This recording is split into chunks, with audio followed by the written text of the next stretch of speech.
مجھے رونا بھی تو آتا نہیں ہائے ندامت سے۔ الحمدللہ رب العالمین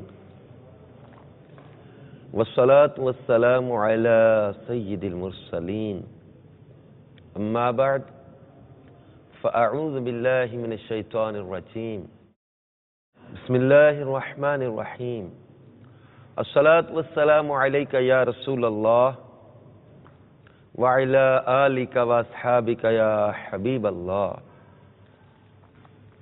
الصلاة والسلام علیک یا نبی اللہ وعلی آلک واصحابک یا نور اللہ۔ میٹھے میٹھے اسلامی بھائیوں اور مدنی چینل کے ناظرین، مدنی چینل کا سلسلہ ندامت کے آنسو کے ساتھ آپ کی بارگاہ میں حاضر ہیں۔ فرمان مصطفیٰ صلی اللہ تعالی علیہ وآلہ وسلم ہے، جو شخص مجھ پر درود پاک پڑھنا بھول گیا وہ جنت کا راستہ بھول گیا۔ صلو علی الحبیب صلی اللہ تعالی علی محمد وعلی آلہ وصحبہ وبارک وسلم۔ شعبان المعظم وہ پیارا مہینہ ہے جس میں آنسوؤں کے ذریعے عبادت کا جو رجب میں بیج بویا جاتا ہے اس کو سیراب کیا جاتا ہے۔ امیر اہل سنت شیخ طریقت دامت برکاتہ العالیہ اپنے رسالے کفن کی واپسی اس کے صفحہ 3 پر نقل فرماتے ہیں، نزہۃ المجالس کی پہلی جلد کے صفحہ 209 کے حوالے سے حضرت علامہ صفوری رحمۃ اللہ تعالی علیہ فرماتے ہیں، رجب المرجب بیج بونے کا اور شعبان المعظم آب پاشی یعنی پانی دینے کا مہینہ اور رمضان المبارک فصل کاٹنے کا مہینہ ہے۔ لہذا جو رجب المرجب میں عبادت کا بیج نہیں بوتا اور شعبان المعظم میں آنسوؤں سے سیراب نہیں کرتا، وہ رمضان المبارک میں فصل رحمت کیوں کر کاٹ سکے گا؟ مزید علامہ صفوری رحمۃ اللہ علیہ فرماتے ہیں، رجب المرجب جسم کو اور شعبان المعظم دل کو اور رمضان المبارک روح کو پاک کرتا ہے، تو شعبان کے مہینے کو آب پاشی کا مہینہ کہا گیا، یعنی رجب میں جو عبادت کا بیج بویا جاتا ہے، شعبان میں آنسوؤں سے اسے سیراب کیا جاتا ہے۔ تو شعبان المعظم کے اس بابرکت مہینے کی نسبت سے ہم یہ نیا سلسلہ ندامت کے آنسو لے کر آئے ہیں۔ اے کاش بیان کرنے والا بھی اس سے بہت سے سبق حاصل کر سکے اور مدنی چینل کے ناظرین بھی شعبان کے اس پیارے مہینے میں ندامت کے آنسوؤں کے ذریعے اپنے رب کی بارگاہ میں توبہ اور استغفار کر سکیں۔ تو میٹھے میٹھے اسلامی بھائیوں، مدنی چینل کے ناظرین، اللہ تبارک و تعالی کے فرمان عالی شان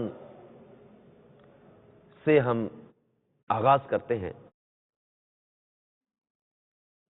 جیسا کہ رب کائنات جل جلالہ نے چوتھے پارہ میں سورہ آل عمران میں ارشاد فرمایا۔ چنانچہ ارشاد ہوتا ہے، وَالَّذِينَ إِذَا فَعَلُوا فَاحِشَةً أَوْ ظَلَمُوا أَنفُسَهُمْ ذَكَرُوا اللَّهَ فَاسْتَغْفَرُوا لِذُنُوبِهِمْ وَمَنْ يَغْفِرُ الذُّنُوبَ إِلَّا اللَّهُ وَلَمْ يُصِرُّوا عَلَى مَا فَعَلُوا وَهُمْ يَعْلَمُونَ۔ ترجمہ کنز الایمان، اور وہ کہ جب کوئی بے حیائی یا اپنی جانوں پر ظلم کریں، اللہ کو یاد کر کے اپنے گناہوں کی معافی چاہیں، اور گناہ کون بخشے سوا اللہ کے، اور اپنے کیے پر جان بوجھ کر اڑ نہ جائیں۔ اولئک جزاؤہم مغفرۃ من ربہم وجنات تجری من تحتها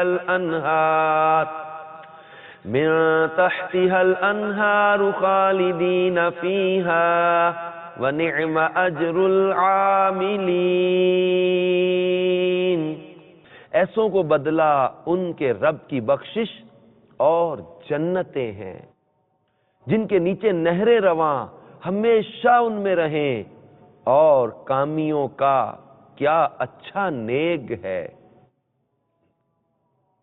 مدنی چینل کے ناظرین، یہ سورہ آل عمران کی جو 2 آیات ہم نے یہاں پڑھنے سننے کی سعادت حاصل کی،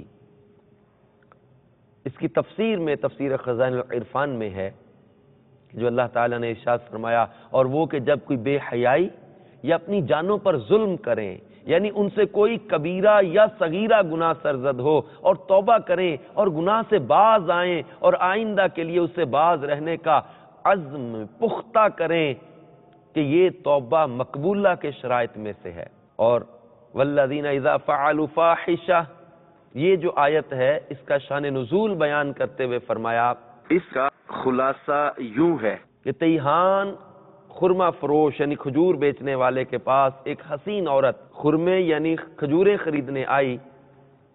اس نے کہا یہ خرمے تو اچھے نہیں ہیں، عمدہ خرمے مکان کے اندر ہیں۔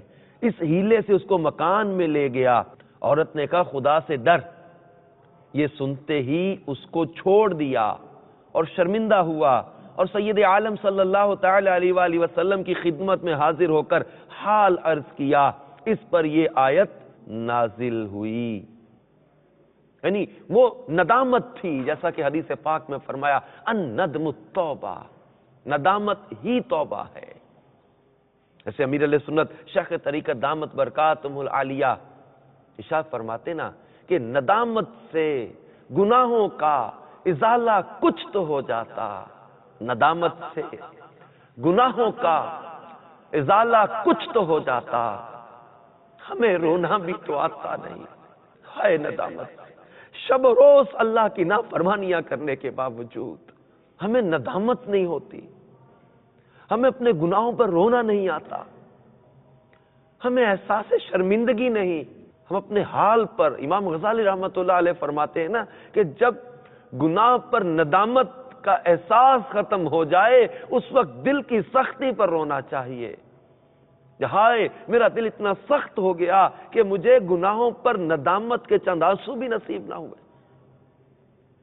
شعبان آنسوؤں سے سیراب کرنے کا مہینہ، اشک باری کا مہینہ، اپنے رب عز و جل کی بارگاہ میں اپنے گناہوں پر نادم ہو کر اپنے رب سے معافی طلب کر لیں، جیسے اس شخص نے کیا،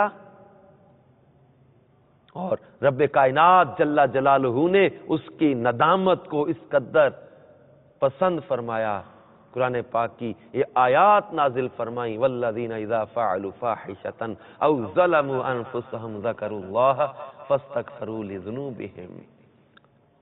اور گناہ کون بخشے سوا اللہ کے؟ کون بخشے گا سوائے اللہ کے؟ اور پھر ان کی جزا اگلی آیت میں بیان کی کہ ایسوں کو بدلہ، اولئک جزاؤہم مغفرۃ من ربہم وجنات تجری من تحتها الانہار خالدین فیہا ونعم اجر العاملین۔ ایسوں کو بدلہ ان کے رب کی بخشش اور جنتیں ہیں جن کے نیچے نہریں رواں، نہریں بہتی ہیں جن کے نیچے، ہمیشہ ان میں رہیں، اور کامیوں کا یعنی نیک کام کرنے والوں کا کیا ہی اچھا صلہ ہے۔ اللہ تبارک و تعالی ہمیں بھی حقیقی اپنا خوف نصیب فرمائے، اور صحیح معنوں میں اللہ تبارک و تعالی ہمیں ندامت کے آنسو عطا فرمائے۔ آمین بجاہ النبی الامین صلی اللہ تعالی علیہ وآلہ وسلم۔ مجھے رونا بھی تو آتا نہیں، ہائے ندامت سے